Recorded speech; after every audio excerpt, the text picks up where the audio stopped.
Hey guys, welcome back to my channel, and if you're new here, welcome. My name is Maija. As you can see from the title below, I am going to be doing a video today about birthing as a BIPOC woman, which is a Black, Indigenous, or person of color individual. I'm also going to talk about why you need a birth plan set in place for when you're having your baby, whether it be at the hospital or a birthing center or even at your home and then you go to the hospital, wherever the case may be. It is important to have a birth plan set up, and it's extremely crucial for those BIPOC individuals to have one as well.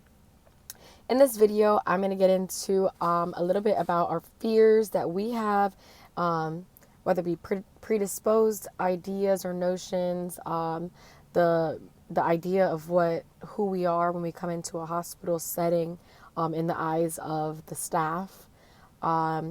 We need to be aware of our history, the historical facts that have been set in place already to destroy us, essentially, in lack of better terms. I'm also going to briefly speak on my birth story when I had my first child at 20 years old. I'm going to speak about things that we can do or what you can do as the birthing individual to prepare yourself, to prepare your team to give birth and have it in the expectations that you want or expect. And of course, everything can't go as planned, but it can go, at least if you have something written down, then you have a predestined idea of what is to come. And hopefully the doctors will be able to, and nurses will be able to stick to that plan as best as they can. Rather be overprepared than underprepared, essentially.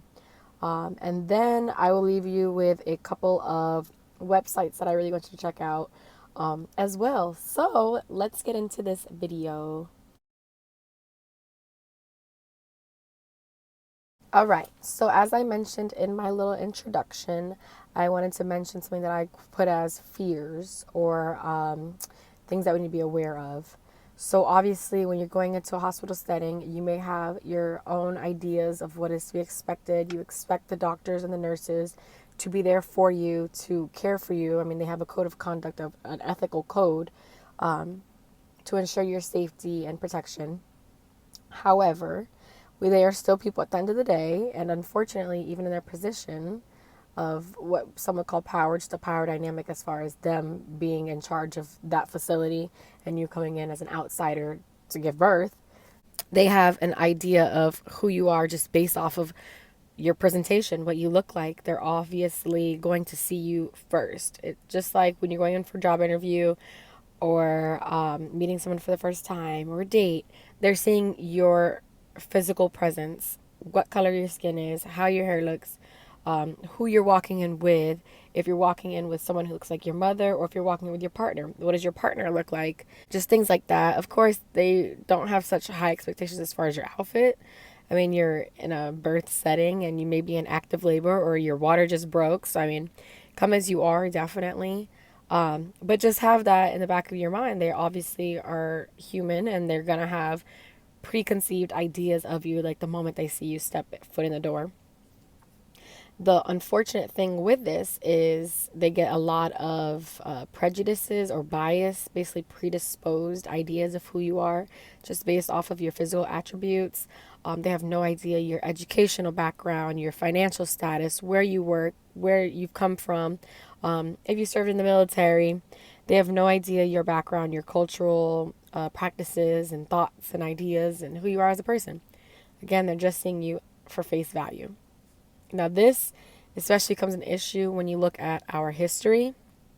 If you get a chance to read a book, I would definitely recommend Killing the Black Body. I cannot remember who the author is right now, and I'll also put it in the description box below. But I would definitely recommend reading Killing the Black Body. It's really intricate details as far as our history, dating back to the beginning, which they started with slavery and how women were viewed as obviously objects, and then the fetus was also a property of the slave owners or the masters. So they would actually do a lot of things to protect that fetus inside, because that's, once mom births that child now becomes a property and it's a profit for the slave master. In this book, they really touch on just different things like how they would dig out holes and stuff for the stomach, and then have like a slave woman that's pregnant lay down in it, and they'd whip her with it, like whip her, but protecting the fetus or thinking that they're protecting the womb. Um, but I mean, the psychological effects on that and the stress on the body is something in itself. It talks about motherhood and that journey as far as being a slave. Then it gets into different things like the 50s and 60s and 70s, talking about sterilization, how they went to Puerto Rico and they sterilized a bunch of women unknowingly.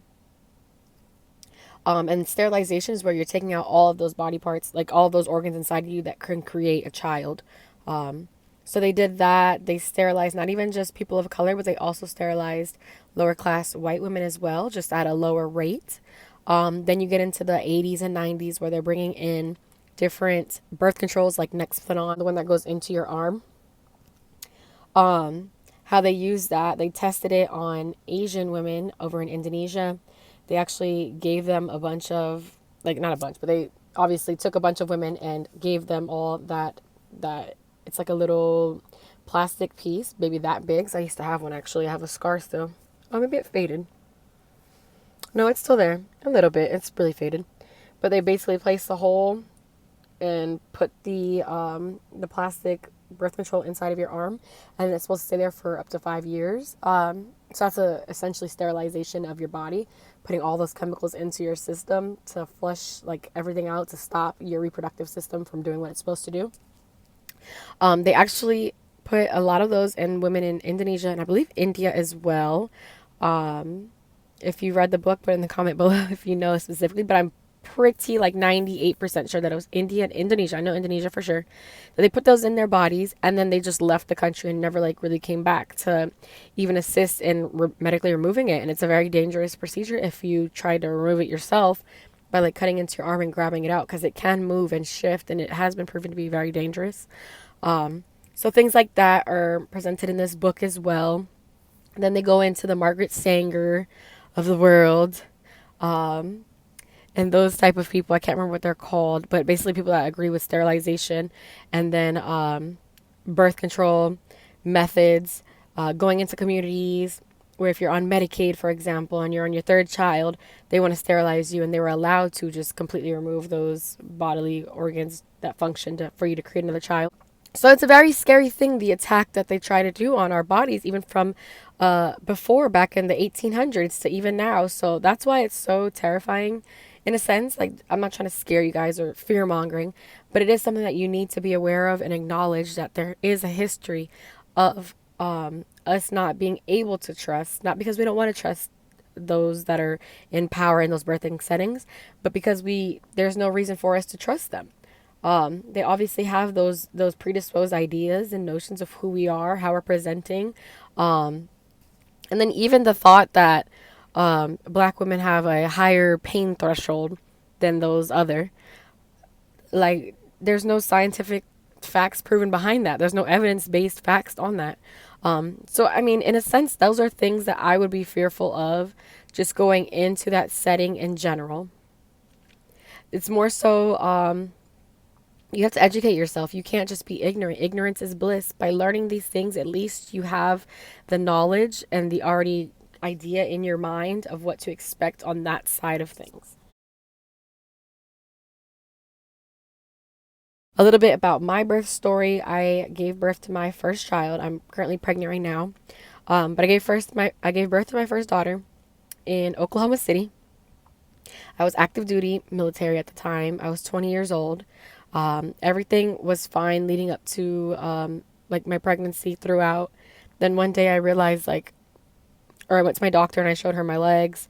Just I had the imprinting of like my finger if you press it. I just thought it was part of something that just naturally happens. I remember watching. This sounds so dumb, lame. I remember watching the Kardashians when Kim was pregnant and she had the swollen ankles, and I was like, no, yeah, that's just something that happens. So that's all I thought. But in reality, I was having preeclampsia. My blood pressure was extremely high. There was protein in my urine. I had the edema, the pitting edema on my legs. So literally that day, they took me to the hospital. They told me, okay, you're going to go to the hospital and they're probably going to induce you. Unfortunately, I was not well educated, well versed in the birthing realm. I had no plan set in stone. My plan was to have my mom fly out to Oklahoma City with me, and we were going to drive down to Florida at like 39 weeks pregnant, and I was going to give birth to my daughter at my home like hospital here in Florida with my family. Never got that opportunity. Once I got diagnosed with that preeclampsia, it was go time. Like, we're on the way to the hospital, got in the little emergency vehicle. They put me over to the maternity ward. And from there, it was just lights out. They told me that I had like some people that I worked with and that I was in the military with, like, come in and enjoy the experience with me. But because of that preeclampsia, my high blood pressure, and just needing my stress levels to go down, the nurses, or one of the nurses, she just treated me so poorly. She was like, she shut off the lights. She's like, everybody needs to get out of this room, like, now. I just need her to calm down, get her heart rate down, get her blood pressure levels down. You all need to, like, shut up and get out, basically. Like, we're kicking you out.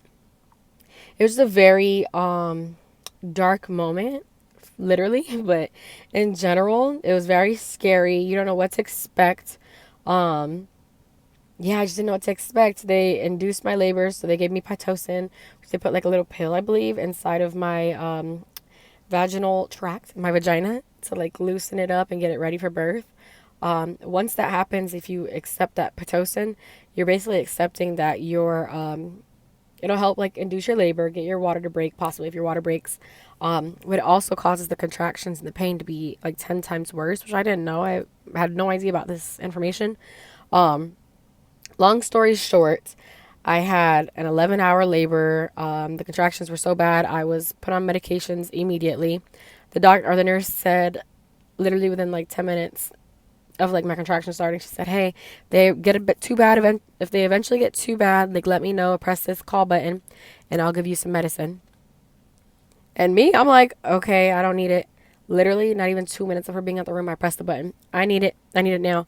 So unfortunately, I feel like I was highly medicated throughout my entire like birthing process. I remember hallucinating at some point, and maybe that's that threshold, because eventually during your birth, you'll get to like a threshold where you may not remember things, you may hallucinate, you may just sleep it off.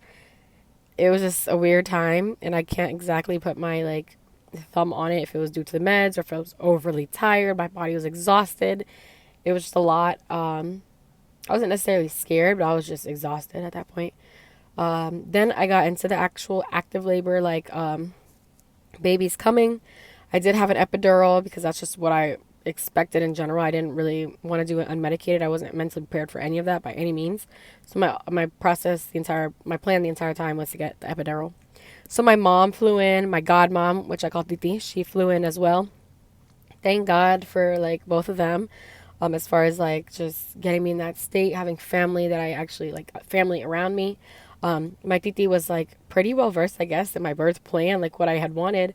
When we were literally like on the table, legs open, my Titi was like, didn't you want like a mirror so that you could see the baby? Because I remember seeing it somewhere. And I was like, yeah, I did. And one of the nurses heard, and she was like, oh, we can provide that for you. And I was like, you can? And she's like, yes, I'll get one right now. So she rolls in this huge mirror. And my Titi was like, and don't you want to like touch her head and like grab her out? And I was like, yes, which is crowning. When the baby's crowning, you're able to feel her head. And if she's far out enough, or if he's far out enough, like, you're able to like pull the baby and put it on your chest. So I was able to do that. I was able to feel my daughter and help pull her out at the end and put her on my chest, skin to skin. Granted, they really took her quickly after that. They like shook her body a little bit to make her cry, which she cried. And I was just like, oh my God, like I was overwhelmed. They put a mask on my face like immediately. I don't know if it's like I needed oxygen. They didn't verbalize very much with me. They did for certain things, like, hey, we're gonna insert a catheter because you're gonna have an epidural, you can't walk. But even before that, they gave me a catheter because I wasn't allowed out of the bed. They didn't want me to get out of the bed so that my heart rate wouldn't get up, like my blood pressure. And this was before like the labor. So now that I'm thinking about it, I wonder if I could have declined having a catheter then, because that was just terrible. But when you get an epidural, a catheter is something naturally that you are going to receive because you're not allowed to walk around. So yes, I'm grateful for my team, at least knowing, like my mom and my titi, at least knowing my ideas that I've wanted. Like, I'm glad I expressed that to them before, just through phone calls and texts and sending Instagram videos of things that like I expected or wanted out of my birth. So that really helped like give some light. So I mean, my birth It was traumatic in some ways, and then it was like, I mean, you're having a child at the end of the day, so it's a blessing. No birth is the same, no story is the same. I'm sure you can hear a bunch of like traumatic stories, but also hear some really beautiful ones. It's all about preparation.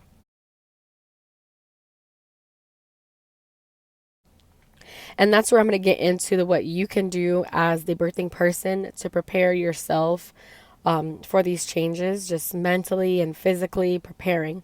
So that's the first thing I wrote down was come in prepared. I want you to have a birth plan set up. You can literally download a birth plan off of like, just type in Google birth plan. You can go on Pinterest. You could design your own. You can simply just write down some things that you know that you want. I went on Baby Center because I've just had that app since my first daughter. And that's where I created my birth plan. I literally just printed it out. So here is my birth plan. And it's literally just my birth preferences. So obviously my name, who will be attending. I put dad. I'm not sure yet if my doula will be in the room with us. She probably will, so I'll add her name as well. And I'm just going to briefly, I'm going to read over these questions. So it says labor. I'd like to have my labor photographed or filmed. I'd like to move around freely during labor. I'd like intermittent or wireless fetal monitoring. If I need an IV, I prefer a saline or heparin lock. I'd prefer to let my water break naturally. I'd like to use labor props such as, and then there you could put like what you want, if you want like a labor bar or things like that. Oh, I should put a mirror there. Oh no, that's on there. Okay, disregard. Please don't offer me any pain medication. I plan to use natural pain relief techniques. I'll decide whether to use pain medication as my labor progresses. I'd like to be offered an epidural or other pain medication as soon as possible. I'd like to be allowed to push when and how I feel I should. I like to be coached on when to push and for how long. I like to choose the position I deliver in. I like to view my baby's birth using a mirror. I like to touch my baby's head as it crowns. If I have a C-section, I'd like to have the drape lowered so I can view the birth and skin to skin immediately. I wrote that down. I think it's good to have a plan C, I call it, for a C-section if you do have one. I still want that skin to skin contact. I want to see my baby. I want to feel her as soon as I can. Now, all of these that I'm reading are not the ones that I've X'd, of course, like chosen. Of course, I have my options, like my choices, but I'm just reading out to you, and then you'll put which ones you want. Then there's a line, and it says after delivery. I like to hold my baby skin to skin immediately after I deliver. I'd like my baby to be dried off before being brought out to me. I'd like to delay clamping and cutting the umbilical cord. I'd like my partner or attendant to cut the umbilical cord. I plan to donate my baby's cord blood to a public bank. I plan to store my baby's cord blood in a private bank. I'm not banking my baby's cord blood. I'd like to delay newborn procedures such as bathing and measuring for the first hour to give me a chance to feed and bond with my baby. I'd like all procedures done and all medications given to my baby to be explained to me beforehand. I'd like my baby evaluated and bathed in my presence. If my baby has to be taken for medical treatment, I'd like my partner or attendant to go. I plan to exclusively breastfeed my baby while in the hospital or birthing center. I already even marked that one. I definitely want that. I'd like to meet with a lactation consultant for breastfeeding guidance. I plan to feed my baby formula. I'd like to be consulted before my baby is offered a bottle or pacifier. Absolutely. If my baby's a boy, I want him to be circumcised at the hospital. So those are what's written down on this birth preference. I didn't exactly tell you guys exactly which ones I chose. I obviously want like the birth to be filmed. I know at my first hospital they told me I could not, and I was like, why can't I? So my titi kind of like still got some videos. Definitely want to move around freely. I'm not doing the epidural this time. I don't want anyone to mention the word medication. I don't want anyone to mention the word medication to me because I'm not caving. I want to choose what position I deliver in. I definitely want to view the labor if I can. If I end up on my back or something, I'm totally going to have that mirror. I want that skin to skin immediately. I plan to breastfeed immediately. I'm going to have that first hour with my child. That's that bonding moment. It's amazing for just the benefits. You want that skin to skin regardless if you have that C-section or natural. It's once baby's out of your womb and she or he is on your chest, your body will literally regulate to a certain temperature to get your baby's temperature at a good rate. So like say your baby's too hot, your breast will literally turn like a colder temperature to help bring the baby's temperature down. And then it also releases like those mommy hormones of the oxytocin, prolactin, milk producing hormones, mommy hormones, feel good hormones, basically. I definitely don't want my baby anywhere without like dad around. I'm not doing the cord blood thing. And I definitely don't want my baby to be offered a bottle or a pacifier at all in this hospital. Baby is getting nipple. So yeah, that's a simple enough. Very detailed. Obviously, have your plan C set as well, because you never know what can happen. It can just be as simple as that. Having that skin to skin, being able to see your baby if that's what you want to see, like the whole process. Definitely, aside from getting in prepared and having your birth plan, I would set the tone and mood. Do some affirmations. I wrote down an affirmation. I am prepared to have my birth in the manner in which I prepared for. I am aware things may change, but I am in control of my outcome. And that's just something I wrote down. You can write down your little spiel for yourself. I rather be overprepared than underprepared, like I mentioned earlier. So when I'm saying overprepared, I've been doing all the research. I do have an advantage because I work for WIC, which is Women, Infant, and Children.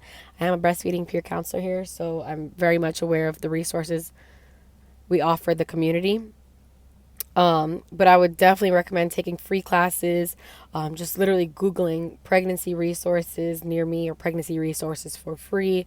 There's like church outreaches, groups that literally have facilities for you to get free maternity clothes or free baby clothes, free cribs sometimes, like furniture, pack and plays, not bounce houses, pack and plays, just an ample number of things. I've also seen some resources that provide ultrasounds. Of course, a lot of these places will probably be pro-baby, like pro-life.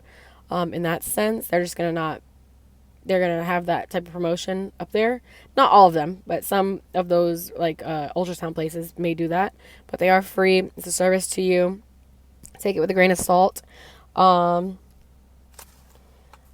definitely started following just like midwives and doulas and birth coaches just on Instagram, whether you're paying them or not. I just like to see their information because they're going to post on their feeds. They're going to have saved stories. They're going to have posts within their feed, videos within their feed. Definitely just look for it. Just type in like giving birth, or a page I like to follow is Birth of a Mama,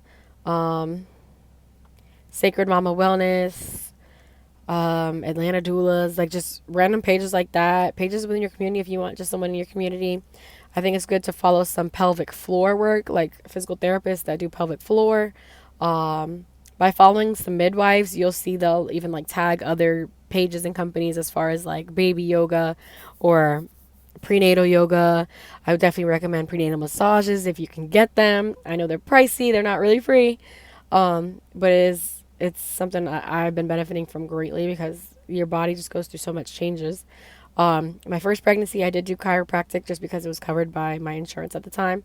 I don't really feel the need to do it now. I don't have much of that pain or sciatic pain, thank God. But as far as non-free resources, I would definitely recommend like chiro or massage therapy or acupuncture, and you can totally like do some research about that. But the main thing is definitely looking into midwives, doulas, baby nurses, people like that to follow on like Instagram or TikTok, just to like see what exactly they're talking about, to kind of get the verbiage, understand the language. It is something new. You have to teach yourself, even if it's not your first child or your first rodeo. You really just have to go that extra mile because of the history of how we've been taken care of. You really have to show up for yourself. Definitely let your team know whether you're birthing with your partner or your mom or sister or cousin, brother, whomever. Just definitely make sure that they know like the things that you wanted as well. They can simply have the paper ready if you want to do all the back end work for them, or they can have the paper and already know like what you want just because you guys have been speaking. Just make sure you're talking to the people that are around you that are going to be birthing with you. And if you have no one, definitely speak to your provider prior, and they can help you out with that as well. Just again, be overly prepared rather than underprepared. You could definitely utilize WIC. It is an income-based thing, but you can still type in WIC on the computer and like get some information as far as like nutrition. Um, and then I am going to leave you with a couple of websites. So of course, WIC. I was going to leave that. I believe it's fns.wic. If it's not, just type in WIC on Google and see if you even qualify, because you'll get like free food while you're pregnant, and then also after you have baby, they'll provide food for you. If you're fully breastfeeding, you'll still get benefits for up to a year. If you do partial breastfeeding, you'll still get benefits, and your baby will get partial formula. And then if you're like fully non-breastfeeding, your baby will get all that formula, but you'll still have those benefits while you're pregnant. And it is different from food stamps, so just be wary of that. And then the other websites to check out is leapfroggroup.org. This is where you're going to get hospital ratings on their safety, quality, cesarean rates, high risk factors as far as pregnancies, just things like that. It's really good. Just type in your hospital and you can see what their ratings are. Really important one. I would definitely recommend leapfroggroup.org. And then the other one is just babyfriendlyusa.com. Baby Friendly is just a hospital that takes the initiative to focus on the baby. They're going to try to get you the better options as far as doing breast milk instead of formula first. They're not going to push that down you or ask you, hey, do you want formula right now? Like if they see that you're doing well with breastfeeding, they're not going to try to push that. They're not going to have formula ads on the walls or posters, things like that. So yeah, that's the other one, breastfeeding or babyfriendlyusa.com. And one more little tidbit to add, as far as that birth plan, you can literally, well, not even the birth plan, but your birthing setting, you can come in however you want. You're able to bring aromatherapy, scents, no candles, but like the scents. You can bring in twinkle lights. You could wear your own robe. That's something I put on my baby shower list. And if I don't get it, I'm ordering it myself, of course. I'm not coming in to wear their robes because I don't want to feel like a patient. I'm coming in to birth my child, to have this experience in the manner that I want and I set, and I'm going to affirm that. And yeah, that's just a little tidbit I'm throwing in there because that's what I want.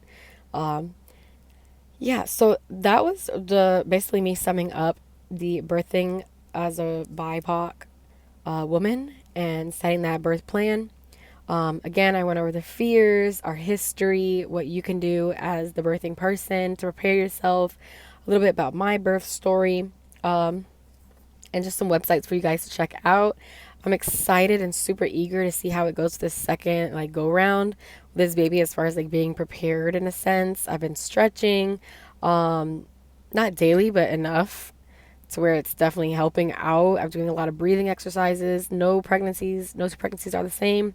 This baby definitely feels different already from my first, but I'm excited, I'm eager, I'm knowledgeable, I'm powerful, I'm ready to birth, and this is what my body is built for. I can do this.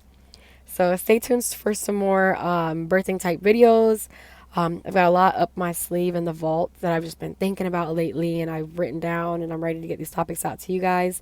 If you did like this video, please give it a thumbs up, subscribe if you like, just to follow up with more videos that I'm going to have on these subjects. I do plan on having that unmedicated birth, so I'm definitely going to try to vlog that as much as I can, as far as laboring at home for as long as I can until I have to go into the hospital. And hopefully that'll be a good experience. But yeah, hope everyone is safe. We're here in Florida, or I'm here in Florida. We weren't affected too greatly by the hurricane, but I know some family members I have were. But yeah, just shout out to all the birthing women out there. May God be with you, and you take care. By enemies I will fight.